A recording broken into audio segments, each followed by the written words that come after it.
خۆشەویستانی کورسات نیوە سڵاوتان لێبێ بە خۆشحاڵیەوە پانۆڕامای ئەم شەوتان لەگەڵ ئەوکارانم پێشکەش دەکەین. سەرەتا داوای لێبوردنەکەین بۆی چەند گرفتێکەوە لە کاتی خۆمان نەمانتوانی بینی خزمەتتان.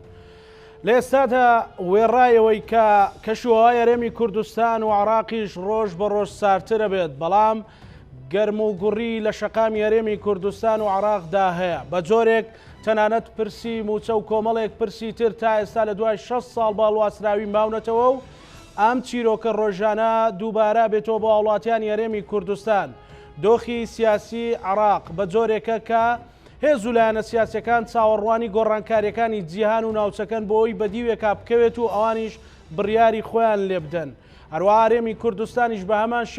بە هەمان شێوە چاوەڕوانی گۆڕانکاریەکانی دۆخی عێراقە و هاوڵاتیانی هەرێمی کوردستانیش بە تایبەتی موچەخۆران و فەرمانبەرانی هەرێمی کوردستان لە چاوەڕوانی ڕێکەوتنی نێوان بەغدا و هەرێمی کوردستانن. بەڵام بۆ چوونی جێورا و زۆر لەسەر ئەم پرسە هەیە.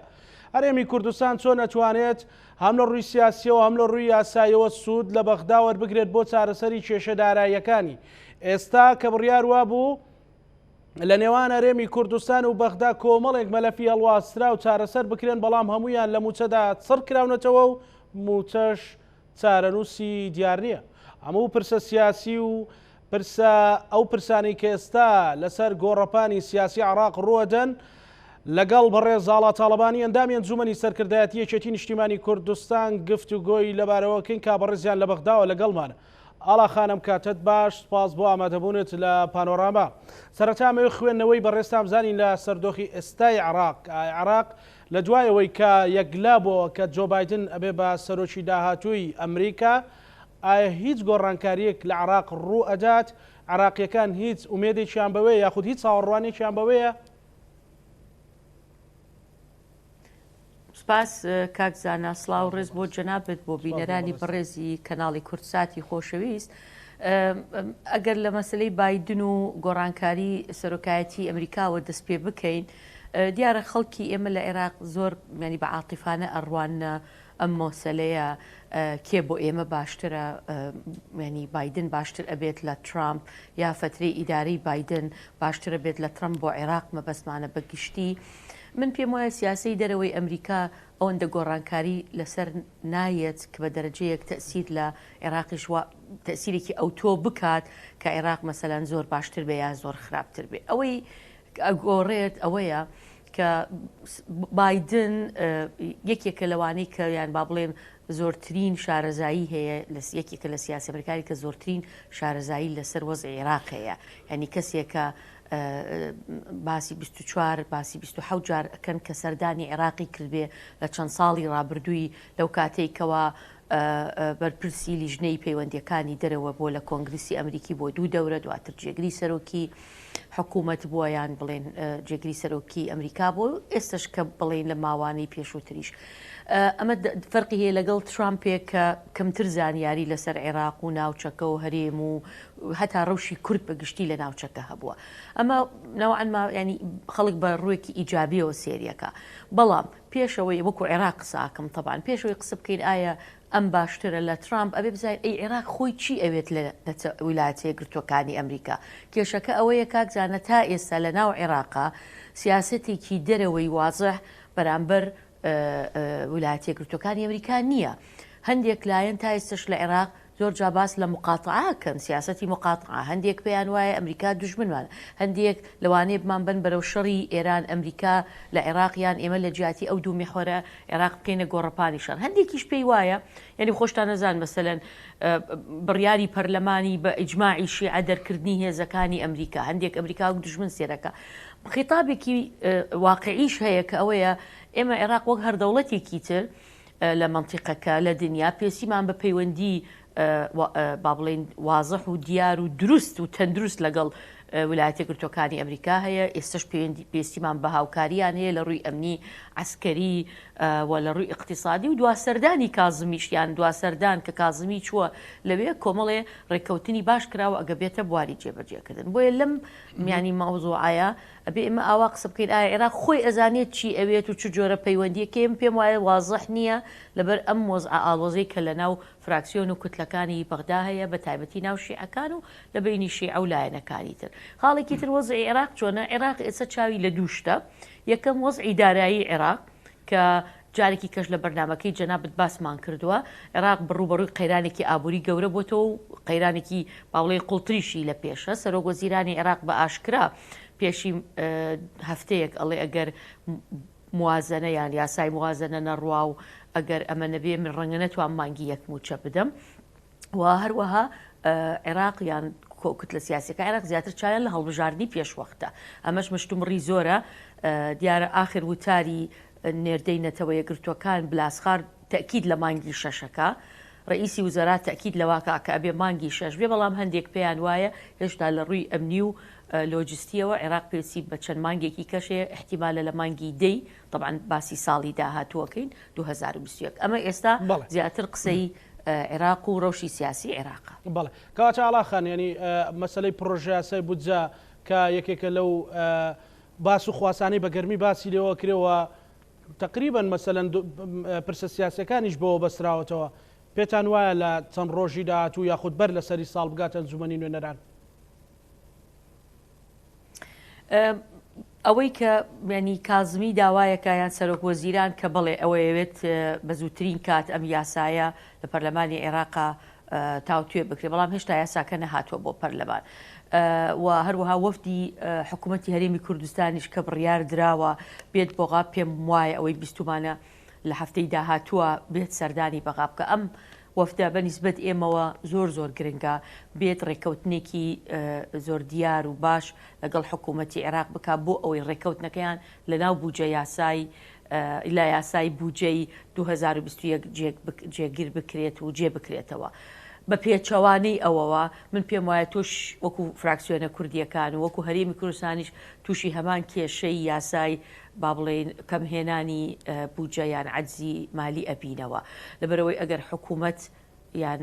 مەجلیسی وزەرای عێراق بوجەمان بۆ بنێرێ بێ ئەوەی ڕێکەوتن هەبێ یا کۆمەڵێ بڕگەدانێ بێ ئەوەی ئەوە بێ کە هەرێمی کوردستان خۆی ڕازیە و پابەندی ئەبێ، ئەمە لە ناو پەرلەمانی عێراق کێشە دروستەکات چکە ئەوسا داکۆکی کردن لێی تۆزێ لاوازە بێ. بۆیە گرنگە وەفدی هەرێم بێت بۆ بەغا لەم کاتانەیە ئەو یاسایل ئەبێ لە ئەنجومەنی وەزیران دەنگی بۆ بدرێ ئەنجا بێت بۆ پەرلەمان و بەڕاستی ماوەیەکی کەمیش ماوە چکە ئێستا تا سەرەتای مانگی 12 ینی تا ئەم شەمەنا شەمەیەکی تر پەرلەمان هەر کۆبوونەوەی نییە و باوەڕش ناکەم لەو هەفتەیە بەغدا و هەرێم بگەنە ڕێککەوتن و بوجەکە بێت ئەو یاسای بوجە بێت بۆ پەرلەمانی. بەڵێ ئاڵاخان حکوومەتی هەرێمی کوردستان نامەیەکی ئاراستەی حکوومەتی عراقی و ئەنجومەنی نوێنەران کردو کە داوای 4 موچەکە کە حەقی هەرێمی کوردستانەوە بەپێی وتەی بەرپرسانی حکوومەتی هەرێمیش باز لەوەکەن ئەو هەر شاندێک کە بێ بڕاتە بەغدا شاندەکە تەکنیکی ئەبێەوە ئەو پرسە تەکنیکیانش چەند جار لە نێوان بەغدا و هەرێمی کوردستان گفتوگۆی لەبارەوە کراوە، بەڵکو ئێستا پێویستی بە زەمینەی سیاسیە کە کوتلە سیاسەکانی بەغدا نەرمی بنوێنن بەرامبەر بە هەرێمی کوردستان. ئەوەی ئێستا پێویستە هەرێمی کوردستان بەرامبەر بە بەغدا بیکات ڕێخستنی یان ئامادەکاریە بۆ زەمینەی سیاسی بۆ ئەوی بتواندرێت هەم لە بڕێک پارە بێت بۆ هەرێمی کوردستان ئەو دووسێ مانگە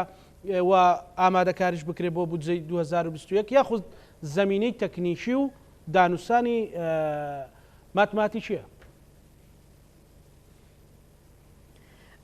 هەردوو لایەنەکە پێویستە لەبەرەوەی مەوزوع ئیلتیزاماتی هەردوو لایە دەبێت لیژنەی فەنیش بێت، دەبێت جارێکی تر هەندێک شتەیە پەیوەندی بە هەناردەی نەوت و بە مەوزوعی پارە و داهات و ئەو ڕێکەوتنەی کە لەم دواییە کراوە ئەوەی کە مەقاسە ئەکرێت ئەوەی کە بەڕاستی خەڵکی فەنی من بۆ خۆشم پرسیارم کردو تا بزەبە تێگەیشتمە ئەم جارە جۆری ڕێکەوتنەکە چۆنە چی ئەنێردرێ بۆ بەغا داهاتی نەوت نییە. ئەوەیە کە برادرانی لیژنەی فەنیەکەمان و شارەزاکانی لیژنەی دانوستان زیاتر ئەیزانن هەندێکیان بۆمان ڕوو کردوەوە سوپاسیانەکەین. تۆ ئەم لایەنە فەنیەت زۆر پێویستە بۆی لەگەڵ لایەنە فەنیەکەی بەغا بگەنە ڕێککەوتن، بەڵام ئەوەی کە ڕوویدا لە ماوەی ڕابردوو ئەوە لایەنێکی زۆر سیاسی گەورە بوو بەرامبەر بە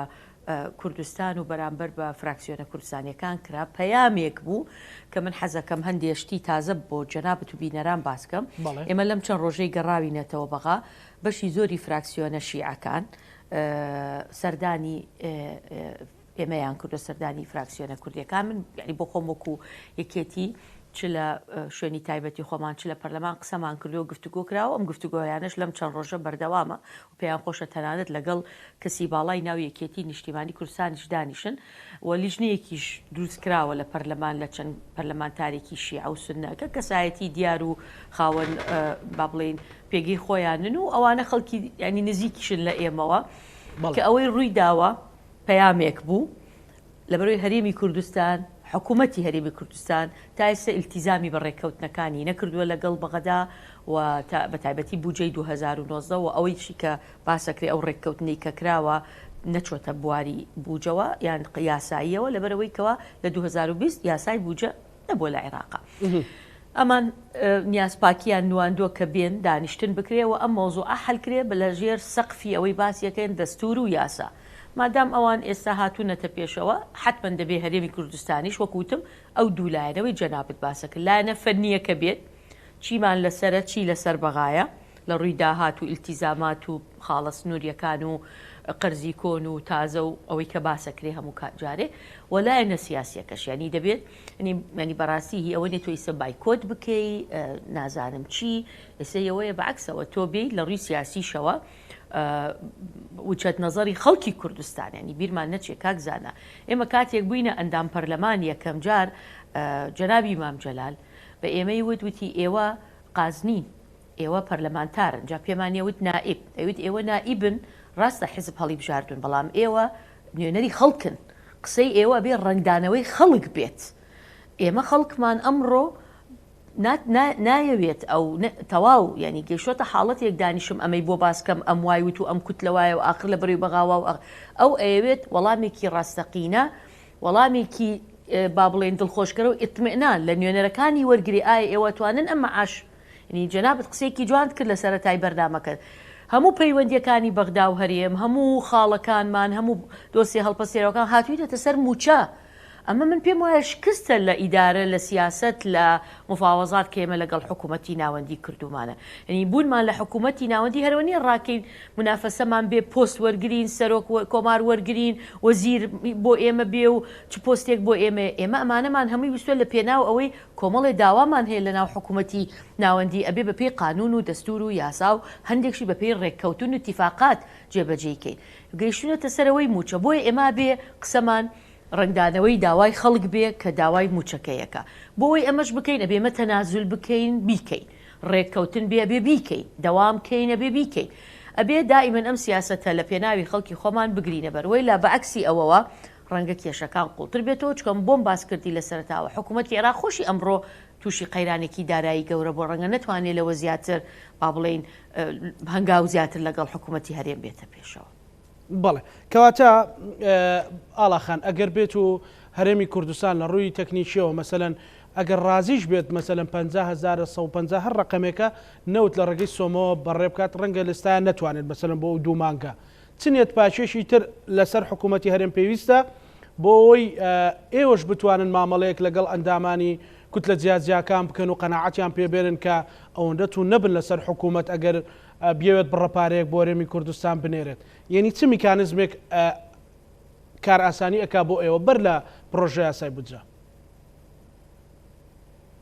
پرسیارەکەت زۆر بەجێیە فعلەن ئێستا ئەوە ئیشی کە لەسەرەکەین ئەوەیە ئێمە ڕێککەوتنێک لە بینی بەغدا و حکوومەتی هەرێم کراوە لە بەرەوەی لە 2020 وەکوتم یاسای بودجە نەبووە لە عێراق کە ئەو بڕی باس لە 320 میلیارەکە ئەکا حکوومەتی هەرێم ئەم اتفاقی کردووە حکوومەتی بەغا ئەمەی ناردووە بەڵام وەکو باسم کرد لە بەرەوەی هەندێک ئیلتیزامات لەسەر هەرێم هەبووە ئیلتیزامی نەکردووە بۆیە ئەوەی کە ڕوویدا ڕنگدانەوەی ئەوە بوو دەبێ ئمە هەموو هەوڵێکمان لەگەڵ بەغدا چڕ بکەینەوە کە هیچ نەبێت ئەو بەشە ئەو بڕە ئەو پارەی کە بەپێی ئیتفاقەکە کراوە بۆ هیچ نەبێ مانگی دە بێت بۆی مەعاشێکی تر بۆ هەرێمی کوردستان دابین بکەین ڕەنگە بۆ 11 و 12 زەحمەت بێ بۆی بەڕاشکاوی قسە بکەین چونکە ئەو قانونەی کە دەرچوو عەجزی مالی کورتهێنانی دارایی باسەکە کە لە کاتی دەرچوونیەوە جێبەجێکرێ واتە لە 12 ئەو ڕۆژەی کە دەنگمان لەسەری داوە مانگی 11 و 12 ئیلتیزاماتی تایە بۆ هەرێمی کوردستان ئەگەر جێبەجێی نەکاوە هەرێم مەبەستی بێ حکوومەتی هەرێم مەبەستم بێت ئیتیفاق بۆ بودجەی 21 بکە بەڵام ئێمە هەموو هەوڵەکان چڕکەینەوە کە هیچ نەبێ لە ماوەیە قەناعەت بە هەموو لایەنێ بکەین چونکە ئەوەی ئێمە بیستمان لێیان کە لە ناو پەرلەمان بە تایبەتی و گروپێک و ئەو خەڵکانەی کە دژمان بوون قسەیان لەگەڵ سەرۆگۆزیران کردووە بە توندیش کە ئەگەر لە دەرەوەی یاسا لە ژێر سەقفی یاسایی بە بێبوونی هیچ زمینەیەک و قانونێک و بڕگەیەکی یاسایی هیچ مەبلغێ بۆ هەرێم بنێرێەوە هەرێم داهاتی نەوت یان التیزاماتی حتا ئەوەی کە کراوە گوایە 150 خاڵە سنوورەکانی نازام چییە بۆ بەغدا نەنێرێ ئەوە ئەوان بە هیچ شوەیە قبوڵیان نییە تەنانەت تا لێپێسینەوە و با بڵێن سەحبی سیقە لە کازمی ئەڕۆن یعنی تاو حەدە توندن ئەم خیتابەت تۆزێ یەواش بۆتەوە لەم دوو ڕۆژە بەهۆی ئەو هەوڵانەی ئێمە داوانە بە تایبەتی دوای سەردانەکەی جەنابی هاوسەرۆکی کێتی نیشتیمانی کوردستان کاک لاهور شێخ جەنگی بۆ بەغدا زمینەیەکی خۆش کرد لەگەڵ قیادە سیاسیەکانی عێراق لەگەڵ جەنابی سەرۆکی کۆمار لەگەڵ سەرۆکی پەرلەمان سەماحەتی سەید عەمار و لایەنە سیاسیەکانی تر دیارە ئێمەش بەردەوام بووین لەم چەند ڕۆژە لەگەڵ سەرۆکی فراکسیۆنەکان لەگەڵ لایەنە با بڵێن مؤسیرەکانی پەرلەمان قسەمان کردووە کە ینی ئەوەی کە اتیفاقە کراوە جێبەجێ بکرێ بەڵام ئێمەش ئەبێ ئیلتیزاممان ینی قسەمان کردووە کە حکوومەتی هەرێمیش دەبێ وەفدەکەی بێت و ڕێکەوتنی کۆنکریتی بۆ بودجەی 2021 لەگەڵ حکوومەتی ناوەندی بکات. بەڵێ ئاڵاخان ئەوەی کە ئێوە خوێندنەوەتان بۆی هەیە کە بەردەوام پەیوەندیتان لەگەڵ کوتلە جۆرا و جۆرەکان هەیە و لە هەوڵدان بۆی قەناعەتیان پێ بکەن بەسەلەم بۆعدی پشتی ئەم بابەتە تەنیا ئەوەیە کە حکوومەتی هەرێم پابەند نەبووە و نەوتی نەناردووە و داهاتی خاڵە سنووریەکان و ئەوانەی کە لە دەستورا هەیە یاخۆت ڕەهەندێکی سیاسیشی هەیە یان قەومیشی هەیە هیچ ڕەهەندێکی لەو بارەوە ئەبینن ئێوە؟ من لە کۆبوونەوە تایبەت و سەرەکیەکانی ناوی کێتی نیشتیمانی کوردستانی شاکە قسەم کردووە باسم کردووە ڕەنگە هەندێک ئەحداس لێرە و لەوێ ڕوویدا بێ تەسیری لەسەر جەوی ناو پەرلەمان و لەسەر جەوی عێراق کردبێ کە ینی ئەو جۆرە ڕەفتارە لەگەڵمان کرا لەو یاسایە هۆکارێکی تر کە فراکسیۆنەکان بە تایبەتی پەرلەمانتارەکان ئەمڕۆ جەوێک لە ناو پەرلەمانی عێراقی هەیە وەکو جاران نەماوە یعنی سەرۆکی فراکسیۆن بە تایبەتی سەرۆکی با بڵێن کوتلەی سیاسی لە دەرەوە ئەو تەسیرەی نەماوە وەکو جاران کە بە تەلەفۆنێک وابکە 20 ئەندامی هەیە 30 ئەندامی هەیە بە قسەی ئەو با بڵێن قەرار بدەن ئەمڕۆ جەوێک پەرلەمانتاران خۆیان هەمووی ئەزان جەوێک لە ناو پەرلەمانی عێراقی پەرلەمانتار زۆر ناگەڕێتەوە بۆ سەرۆکی حیزب و فراکسیۆنەکەی لە هەندێک بڕیار پێی وایە لە بەرژەوەندی خەڵکی خۆیانە ئێمە باسمان کرد وەزعی سیاسی عێراق و وەزعی اقتصادی عێراق خراپە ئەو نائارامی لە عێراق ڕوویداوە لە ماوەی ڕابردوو ئەو هەموو مزاهراتە ئەو هەموو وەزعی ڕوویداوە ئێمە بەڕاشکاوی لە کاتی مناقەشەی یاساکە لە لوژنەی مالی پێمانیانەوت برادرانی شیعە بە تایبەتی یاوت ئێمە ماڵمان سوتاوە وەکو پەرلەمانتار زەختێکی زۆری جادەمان لەسرە ناتوانین لەوە زیاتر بینە پێشەوە گەر حکوومەتی هەرێم خۆشی هەندێک ئیلتیزاماتی هەیە بیکاری بۆ نمونە سەرۆکی لیژنەی مالی کە کەسێکی نزیکە لە هەمومانەوە هەیثەم جبوری وتی ئەو یەکێکە لەوانەی کە ماڵی سوتاوە تووسی زۆر کێشە بووە لە لەو توند و ینی تووڕەیەی کە شەقاب لە بەرامبەر پەرلەمانتار و حیزبەکانی شیعە هەیەی کە چەند ساڵە دەسەڵاتن خزمەتگوزاری نییە وەزعی اقتصادیان خراپە وتی ئێمە هەرم پەرلەمانە کاکزانە هەرم شیعە و سونەی ئەو ڕۆژە لە یاسای 2000 بودجەی 2019 هەر هەمویان دەنگیاندا بەو فەقەرە و مادانەی تایبەت بوو بە هەرێمی کوردستان هەموو شتەکانی کە هەرێمە ویست جێگیر کرا لەو یاسایە بە دەرەجەیەک ینی سەرۆکی فراکسیۆنە کوردیەکان پەلەپەلیان بوو کێ زووتر مؤتەمەری سوحوفیەکا و ئەڵێ ئەمەنگ دەستکەوتە و داهات و بودجە و ئیستیحقاقی هەرێممان جێ کردەوە بەڵام ئەوی ئەڵێ کە ڕوویدا کە پێمانیاوی بەڕاشکاوی حکوومەتی هەرێمی کوردستان ئیلتیزامی نەکرد بەو ئیتیفاقی لە 2019 لە بودجەکەیە هەبوو کە ئیتیفاقرا بوو داهاتی کەمتر لە 250,000 بەرمیل نەوت نەبێت ینی لە 250,000 بەرمیل نەوت کەمتر نەبێت داهاتەکەی بنێرێ بۆ حکوومەتی ناوەندی بابەوتیان مانگێ بینێرن مانگێ مێتان نردبایە لە مانگێکە 50,000 داهاتی 50,000 بەرمیل 100,000 بەس ناکرێ هیچ نەنێردراوە ئەمەیەکی لە هۆکارەکان بوو وای کرد کە ئەوان اتفاقیان کرد بۆی من بە سەراحەت بیڵێم ئێمە پێش چەند ڕۆژ ئەمازانی هەموو فراکسیۆنە شیعەکان کۆبوونەوە کرابوو اتفاق کرابوو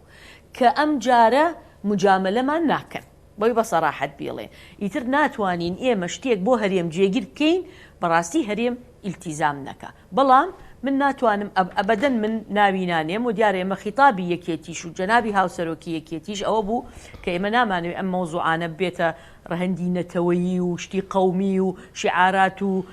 بەکاری بێنین بۆ شەقام و عقوبە و ئەبشتانە ئەمەی ڕوویدا ئەبێ ئێمە تێی بگەین چ پەیامێکە بە ئاشکرا پێمانوێت پەیامەکە ئەوەیە کێمە پێویستمان بەوەیە لەگەڵ بەغدا ڕێککەوتنی شەفاف بکەین ڕێککەوتنیەک بکەین و پابەت بین بە ڕێککەوتنەکە ئەگەر ئێمە پابند بین و حکوومەتی هەرێم پابند نەبێەوە ئەو بە هەموو شێوەیەک ئێمە لە حکوومەتی بەغدا مەسەلەن قسەی خۆمانە بێ و قبول ناکەین خاڵێکی زۆر گرنگ لە بیرم نەچێ کاک زانە ئەبێ حکوومەتی هەرێمی کوردستان بزانێ ئێستا هەر خلافێکی دەستوری بەغا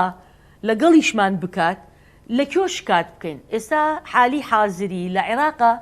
محکمەی فیدرالی پەکی کەوتووە ئەمەیەکێ لە کێشە گەورەکانمانە کە دەبێ ئەو یاسایە هەموار بکرێتەوە سێ ئەندامی محکمەی فیدرالی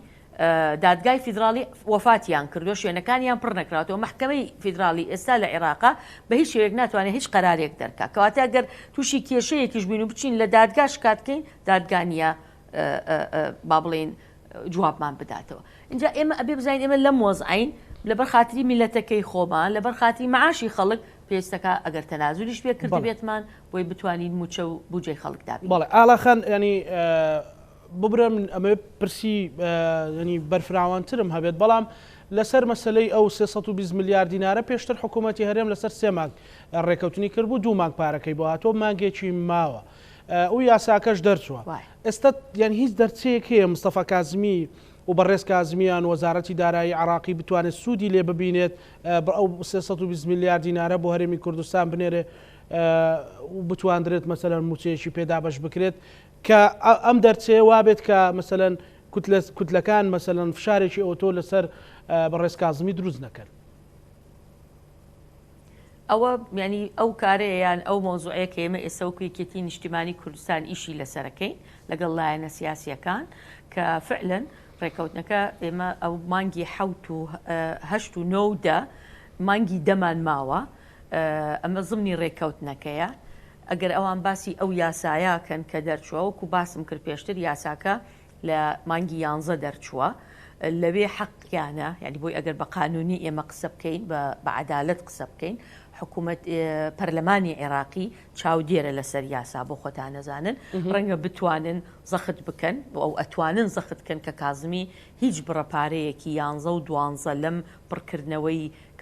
کەم و کورتیەی بووجە و عەجزی مالیە بۆ هەرێم نەنێرێ ئەگە هەرێم ئیلتیزام نەکات چکە هەروە ئەڵێ مادەکە بەڵام مانگیدا ئەوە زمنی ئەو ڕێککەوتنەیە کە هەرێم خۆی لەگەڵ بەغا کردوویەتی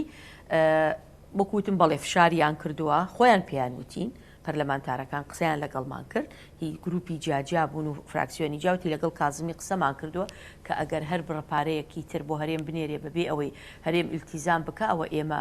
لێپرسینەوەی لەکەین و تا با بڵێن لێسنەوەی متمانە لەگەڵی ئەڕۆین بەڵام لەم چەند ڕۆژە وەزعەکان هادئتر بۆتەوە کوتم بە تایبەتی دوای سەردانەکەی جەنابی کاک شێخ لاهور بۆ بەغدا و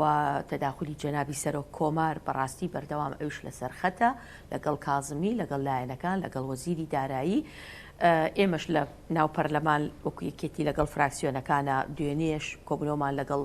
با بڵێن سائیرون کردووە ئەمڕۆ لەگەڵ فەتحدانیشتوین قسەمان کردووە لەسەرەوەی کە ئەم مۆزوعی ینی 320 مانگی دەبێت چکەوە زمنی ئیتیفاقەکەیە بەڵام ینی توانیوانە ئەوە نەبڵێن کە ئێمەش قسەمان کردووە و حکوومەتی هەرێمیش کۆبنەوەی کردووە کە لە هەفتەی داهاتوە وەفدەکەیان بێت بۆی هەر ئیتیفاقێکی تازەیە هەر ئیلتیزامێکی تر هەیە بە تایبەتی بۆ بودجەی 2021 ئەوە بە ڕێکەوتنی کۆنکریتی ئاڵاخان ئەگەر حکوومەتی هەرێم بیەوێت بۆ فشارە سیاسیانێکە هەیە و بۆ علاقە سیاسیانێکە هەیە و بۆ پەیوەندیانەی ئێوە و هێزولانە سیاسەکانی تری بەشداری حکوومەتی هەرێمی شەیانە جۆرێک لە سیناریۆ یان ئەو چیرۆکە دووبارە بێتەوە کە لە بودجەی 2019 هەبوو ئەمە بۆ ئێمە لە هەرێمی کوردستان لە حکوومەتی هەرێمی کوردستان ئەچێتە سەر کە نەچێتە سەر و ئێمە مەسەل لە حکوومەتی هەرێمی کوردستان حکوومەتی هەرێمی کوردستان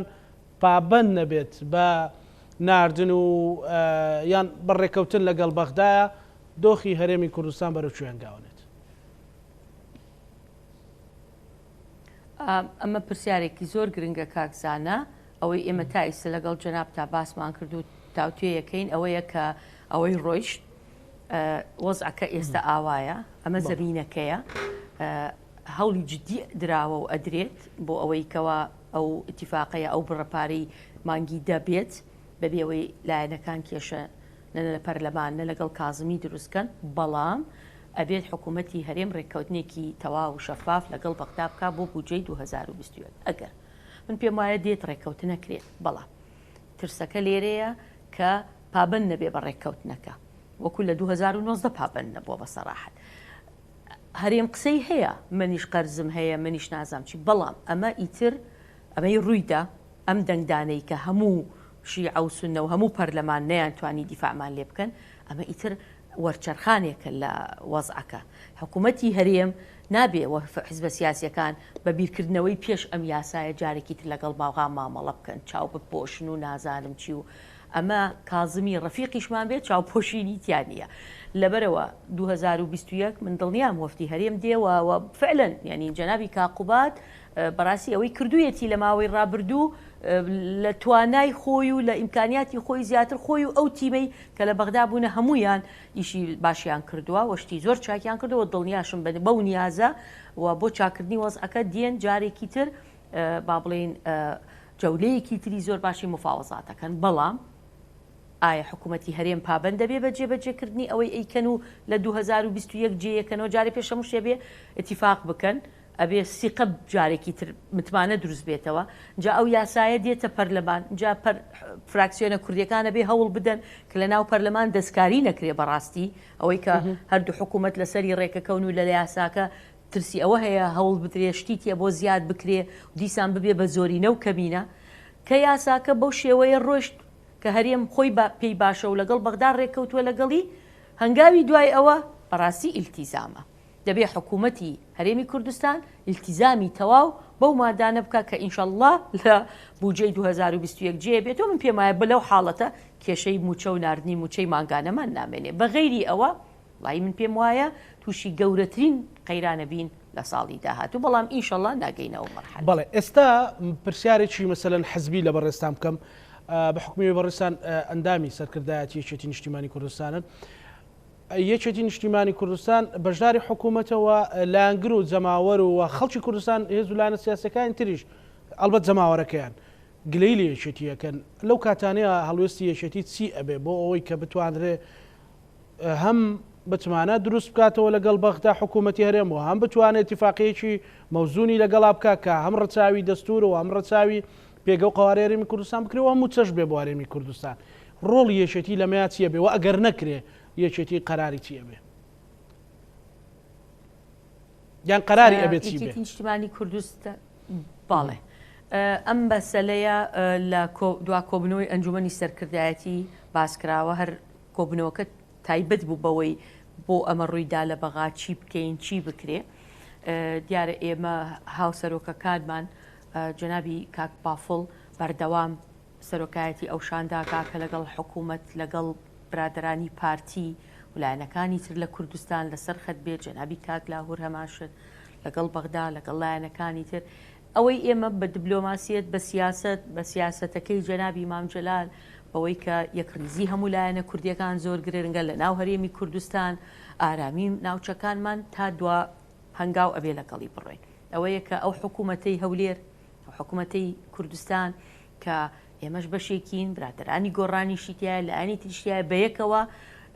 سوور بین لەسەرەوەی کە ڕێکەوتنێک لەگەڵ بەغدا بکرێەوە ئەو ڕێکەوتنە جێبەجێ بکرێت بەڵام ئێمە وەکو یەکێتی نیشتیمانی کوردستان باسی بەدیلەکانیشمان کردووە یعنی ئەگەر ئەم ڕێکەوتنە نەکرا پێم وایە ئەکرێت ئەبێ بکرێت بەڵام ئەگەر جێبەجێ نەکراوە ئەگەر دیسان بەغدا ڕەفتارێک هەڵس و کەوتێک قەرارێکی تری لەو جۆرەدا وەکو پێم وتن محکەمەی اتحادیمان نییە بڕۆین شکات بکەین قەراریاندا بوجە نەنێرن هیچمان پێ ناکرێت ناتوانین لە محکەمە شکات بکەین باشە لەبەرەوەی ئەڵێ من بەپێی دەستور مادەی ئەوەنە مادەی ئەوەنە بوجەی ئەوەنە مادەی ئەوەنە تۆ داهاتت نەناردووە یەک قەرار دەرەچێ قەتعی بوجەی هەرێمی کوردستان من ئەوەی بیستومە ئەگەر هەرێمی کوردستان لە 2021 پابند نەبێ ڕەنگە بڕیارێک دەرچێ لە پەرلەمان بڵێ باشە هیچ شتێک مەنێرن هەرێمی کوردستان داهاتی خۆتان بۆ خۆتان هیچ بۆ بەغا مەنێرن بەڵام ئێمەش یەک فلس بۆ کوردستان نانێرین ئێوە خۆتان بە داهاتی خۆتان مەعاش بدەن ئایا ماتوانی ئایا هەرێمی کوردستان نەتوانێت بەوەی لە بەغا بە تەواوەتیدا ببڕێ لە ڕووی اقتصادیەوە بتوانێت خۆی موچەی هەرێمی کوردستان بەڵام موچەم وەکو بەشەکانی تری عێراق موچەی مانگانەی تەواوی هەموو کوردستان و هەرێمی کوردستان بدا ئەمە پرسیارە جا بۆ ئێمە نەگەینە ئەو مەرحەلەیە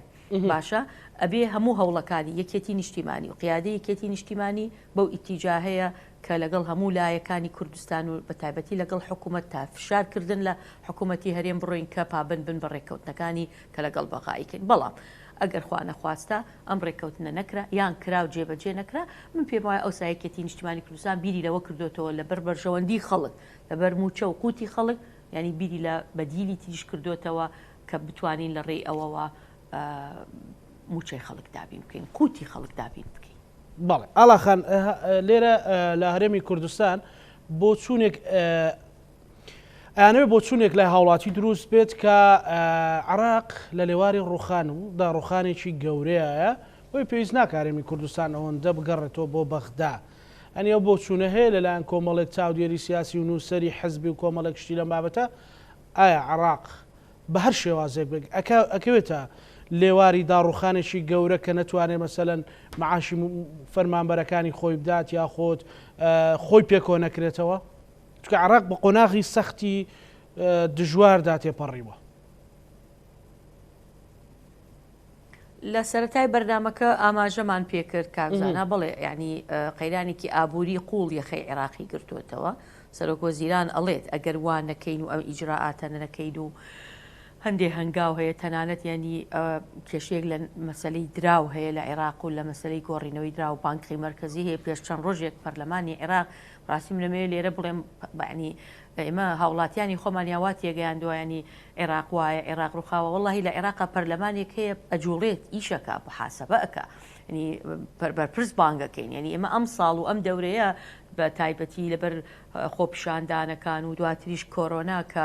ینی ئیشی پەرلەمانی لە هەموو دنیا و لای ئێمەش پەک خستووە گینایمە بەردەوام لیژنەکانمان ینی ئەو ڕۆژانی کە دەوامی لیجان هەیە لیژنە نییە وەزیر و بەرپرس و باڵای ئەسکەری و حکوومەت بانگ نەکرابێ و پرسیار کرێ و لێپرسینەوە و جواب هەبێت لە ناو لیژنەکان بەعکسیەوەی کە لە پەرلەمانی کوردستان ئەگوزارێ بەڕاستی ئەنی ئەندامی پەرلەمانی کوردستان نەزانێت داهاتی وڵاتەکەی لەکوێیە نەتوانێت وەزیرێ بێنێ بە کەیفی خۆی پرسیاری لێ بکە محاسەبەی بکە خۆ ئەمە دژایەتیکردنی ئەمە ژیانی دیموکراسیە ئەمە پەرلەمانە ئەمە نیزامی پەرلەمانیە لە دیموکراسیە لە هەموو دنیا ینی ئەگەڕێمەوە پێش چەند ڕۆژێک سەرۆکی بانقی ناوەندی عێراق بانکراوە زۆرترین پرسیار و ڕخنەی ئاراستە کراوە قەناعەتیان نەکردووە پەرلەمانتارەکان بە جوابەکانی ئەوەی ساڕۆن بەرەو ئەوەی کەوە متمانەی لێوەربگرنەوە ماڵێنم چەند مانگێکە لەو دەستگایە بۆ لەبەرەوەی جێی سیقە نییە ئەم لەم کاتەی ئێمە قەیرانێکی داراییمان هەیە ئەو ئیداری ئەم دەستگا گەورەیە بکە باشە ئێمەش پێویستیمان بەم هەنگاوانە هەیە فئەگەڕێمە و پرسیارەکەی جەنابەت بڵێ ئەزمەیەکی اقتصادی و قەیرانی دارایی لە عێراقا هەیە بەڵام هەوڵ هەیە شتەکان چاکتێکێت دووەم عێراق دەوڵەتە یعنی وڵاتانی دنیا دەستبەرداری نابن عێراق چقی ینی شوێنێکی گرنگە لە ناوچەی ڕۆژهەڵاتی ناوەڕاستە ینی مەجای ماوە احتیاطی بانقی هەیە وڵایەتی گرتوەکان هاوکاریە بن وڵاتی تر هاوکاریە بن ناگاتەوەی نەتوانێت معاشی خەڵک بدات ڕەنگە تاخیرە بێت وەکەوەی لە ماوەی ڕابردوو بووە بۆیە ئێمە ئەوەی کە یانێ بە هەرێمی کوردستان بڵێن ئێمە ئیتر پێویستیمان بە بەغانیە باشە خۆ ڕەنگە بەغا بگاتەوە قەناتەوەکو پێموتی بەغا ئەگەر ئیتر هەرێمی التیزام نەکات ڕەنگە بەغام قەرارە بدات بڵێ ئەوەی خۆت بۆ خۆت و بڕۆ ئیدارەی هەرێمی کوردستان بکە کەمە لە قازانجی ئێمە نیە دووەم من پێم وایە خیتابی حکوومەتی ئێمە وانیە یعنی ئەوەی کە لە چەند ڕۆژی ڕابردوو لەسەر زمانی سەرۆکی حکوومەتی هەرێمی کوردستان جێگری سەرەی حکوومەت سەرۆکی هەرێمی کوردستان باس لەواکە کە ئێمە ئەبێ لەگەڵ بەغا بڕۆین و ڕێککەوین و هیچ کێشەیەکمانە کە لەگەڵ بەغدا ڕێککەوین و بگەینە ڕێککەوتن و بۆ ئەوەی بتوانین شایستە داراییەکان و بە تایبەتریش موچەی خەڵکی کوردستان دابین بکەین پێم وایەوە خیتابێکی سەرکەوتو نییە ئێمە خەڵکی خۆمان ئاوا پێی بڵێن کە بە هیچ شوەیەک پێویستمان بە بەغا نەماوە لەبەرەوەی بەغا لە ڕووی یا لە لێواری ئەزمەیەکی اقتصادیە بەغدا وڵاتە و وڵاتانی دنیا بە هاوکاری ینی هاوکاریەکەن بەڕاستی بەڵێ دوا سەرنجی بە ڕێزاڵاخان وەکو پەیامێکیش بۆ خەڵکی هەرێمی کوردستان چییە؟ من سپاسی ئەم دەرفەتاکەم ئەمە جارێکی تر بڵێم ئەمە وەزعی عێراقا ئێمە بەشێکی لەم عێراقە تا بەشێک بین لەم عێراقە ئەبێ هەوڵی خۆمان بدەن بە ڕێگەی دیبلۆماسیەکان